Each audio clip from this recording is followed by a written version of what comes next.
পবিত্র জুমার দিন শুক্রবার রাত অথবা দিনে যেই কোনো সময় সুযোগ পাবেন একটি তাসবিহ পড়িতে পারলে আল্লাহ বলেন আমি তোমার হয়ে গেলাম। আজকে জুমার দিনে অথবা রাতে আমার কাছে তুমি যা চাইবা, টাকা পয়সা ধন সম্পদ সুখ শান্তি, আমি তাই তোমাকে দিয়ে দেব। যেই কোনো মনের আশা পূরণের জন্য আমার কাছে দোয়া করবা, আমি তোমার মনের আশাকে পূরণ করে দেব, তোমার জন্য আমি রহমতের দরজা খুলে দেব।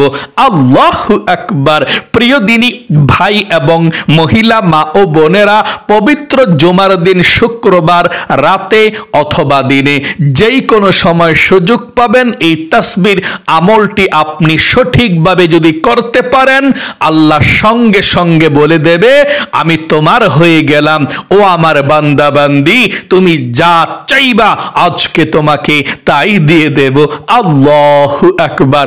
আপনার ভাগ্যকে পরিবর্তন করার সুযোগ আজকে পবিত্র জুমার রাত অথবা দিনে, শুক্রবার রাত অথবা দিন যেই কোনো সময় আপনি এই আমলটি করুন, কপাল খুলে যাবে, ভাগ্য পরিবর্তন হবে। যা চাইবেন এই আমলটি করে আল্লাহর কাছে আল্লাহ তাই দিয়ে দিবে। তাহলে প্রিয় দিনী ভাই এবং মহিলা মা ও বোনেরা, এই ফজিলতপূর্ণ আমলটি যদি আপনি করতে পারেন শুক্রবার রাত অথবা দিনে, আল্লাহ বলেন আমি তোমার হয়ে গেলাম। ও আমার বান্দা বান্দি, তুমি এই তাসবিহটি পড়ার কারণে বলো বলো তোমার কি প্রয়োজন। আজকে তুমি আমার কাছে যা চাইবা, টাকা পয়সা ধন সম্পদ, যা চাইবা সুখ শান্তি, আমি আল্লাহ রব্বুল আলামিন তোমাকে তাই দিয়ে দেব। এবং নবীজি বলেছেন এই তাসবিহটি পড়ার পর আল্লাহর কাছে চাও তোমরা কি চাইবা, আল্লাহর কাছে যা চাইবা আল্লাহ ফেরাবে না। যেই কোনো দোয়া করবা সেই দোয়া কবুল হবে, মনের আশা পূরণ হবে। যেই দোয়া করবা সেই দোয়া আল্লাহ রব্বুল আলামিন কবুল মঞ্জুর করে নিবে। আল্লাহু আকবার।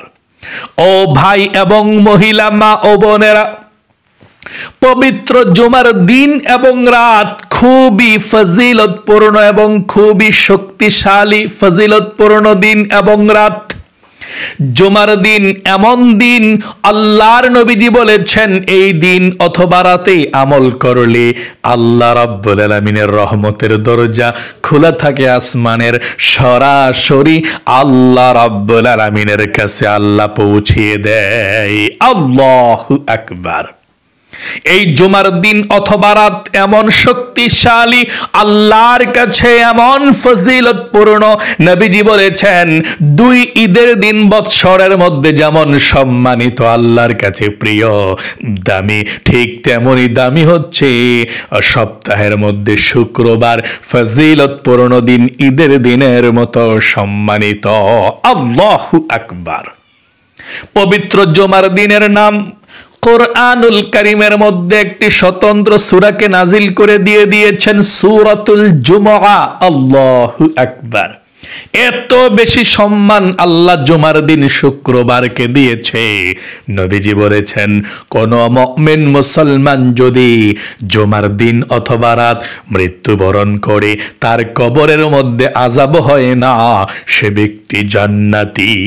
আল্লাহু আকবার। তবে সেই লোকটা নামাজি দিনদার ফরহেজগার হতে হবে।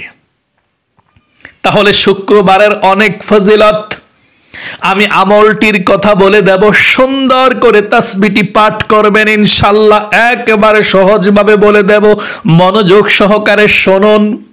শুক্রবার এমন দিন, নবী করিম সাল্লাল্লাহু আলাইহি ওয়াসাল্লাম বলেছেন শুক্রবার এমন একটি সময় আছে যেই সময়ে দোয়া করলে দোয়া কবুল হয়। সেই সময়টা গোপন আছে, আপনি যদি বেশি বেশি দোয়া করেন আমল করেন সেই সময়টা আপনি পেয়ে যাবেন। জুমার দিন শুক্রবারে আল্লাহ পৃথিবীকে সৃষ্টি করেছেন, হযরতে আদম আলাইহিস সালামকে শুক্রবারে সৃষ্টি করেছেন, হযরতে আদম আলাইহিস সালামকে জান্নাতে প্রবেশ করিয়েছেন শুক্রবারে, গন্ধম ফল খাওয়ার অপরাধে জান্নাত থেকে বের করে দিয়েছিলেন শুক্রবারে জুমার দিনে।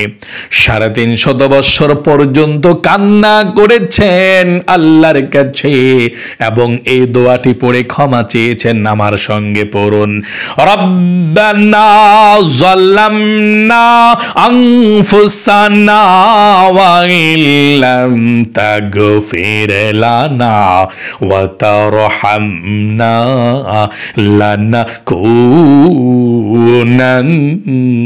মিনাল খাসিরিন। এভাবে আপনি দোয়া করবেন মাঝে মধ্যে মুনাজাতের মধ্যে। এভাবে হযরত আদম আলাইহিস সালাম এবং মা হাওয়া আলাইহিস সালাম আল্লাহর কাছে দোয়া করেছিল। আল্লাহ যেদিন ক্ষমা করে দিয়েছিল সেই দিনটাও ছিল জুমার দিন, শুক্রবার।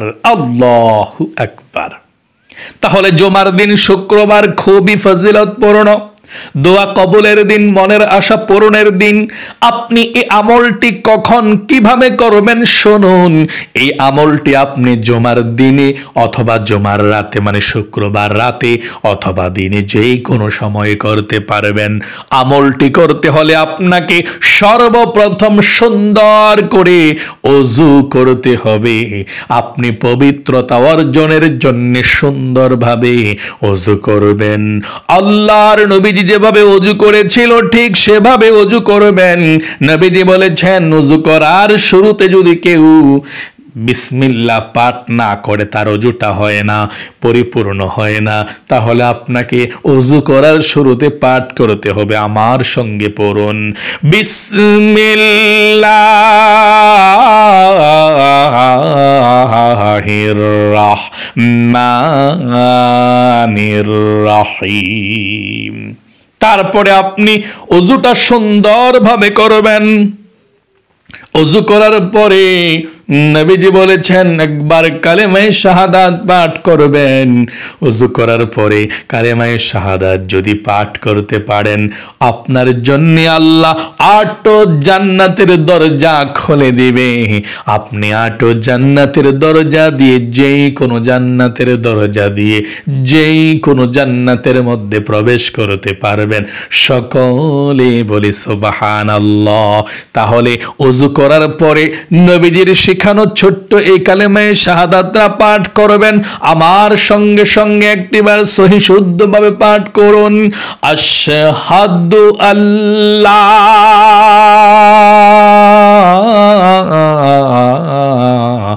ইলাহা ইল্লাল্লাহু ওয়াহদাহু লা শারীকা লাহু ওয়া আশহাদু আন্না মুহাম্মাদান আবদুহু ওয়া রাসূলুহু। এভাবে আপনি কালিমায়ে শাহাদাতটা পাঠ করবেন। কালিমায়ে শাহাদাত পাঠ করার পরে পবিত্র একটি জায়গাতে বসে যাবেন আমলটি করার জন্যে। কারো সঙ্গে কথা বলবেন না। পবিত্র একটি জায়গাতে বসে গিয়ে সর্বপ্রথম ১ নম্বরে আপনি নবীজির প্রেম ভালোবাসা মনের মধ্যে নিয়ে 11 বার দুরূদ শরীফ পাঠ করবেন। 11 বার দুরূদ শরীফ পাঠ করবেন। আপনি যেই কোনো দুরূদ শরীফ পাঠ করতে পারেন, কোনো সমস্যা নেই।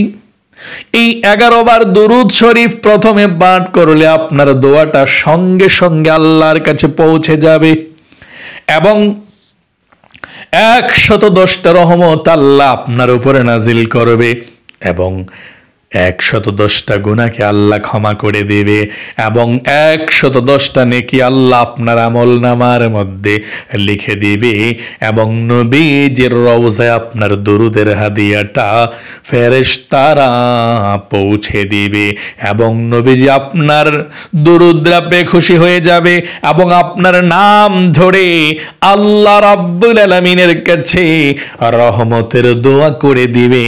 সকলে বলি সুবহানাল্লাহ। সুবহানাল্লাহ, আল্লাহু আকবার। আপনি যেই কোনো দুরূদ শরীফ পড়তে পারেন। যদি আপনার মন চায় আপনি নামাজের দুরূদ ইব্রাহিম পড়েন, হ্যাঁ আপনি 11 বার পড়তে পারেন। যেমন একটি বার পড়ুন, এটা পড়লেও পড়তে পারেন। আল্লাহুম্মা সাল্লি আলা মুহাম্মাদিন ওয়া আলা আলি মুহাম্মাদ কামা সাল্লাইতা আলা ইব্রাহিম ওয়া আলা আলি ইব্রাহিম ইন্নাকা হামিদুম মাজিদ। আল্লাহুম্মা বারিক আলা মুহাম্মাদিন ওয়া আলা আলি মুহাম্মাদ কামা বারাকতা আলা ইব্রাহিম ওয়া আলা আলি ইব্রাহিম ইন্নাকা হামিদুম মাজিদ। যদি আপনার এই দুরুদরা পড়তে ভালো লাগে পড়বেন, দুরুদ ইব্রাহিম নামাজের দুরুদ শরীফ। যদি আপনার ছোট্ট দুরুদ শরীফ পড়তে মন চায় তাহলে ছোট দুরুদ শরীফ পড়তে পারেন। এই দুরুদ শরীফটা পড়লেও চলবে 11 বার। সাল্লাল্লাহু আলাইহি ওয়াসাল্লাম, সাল্লাল্লাহু আলাইহি ওয়াসাল্লাম, সাল্লাল্লাহু আলাইহি ওয়াসাল্লাম। তাহলে প্রথমে 1 নম্বরে 11 বার আপনি দুরুদ শরীফ পাঠ করবেন। 2 নম্বরে জীবনের সমস্ত গুনাহগুলো ক্ষমা হওয়ার জন্য ইস্তিগফার পাঠ করবেন 11 বার।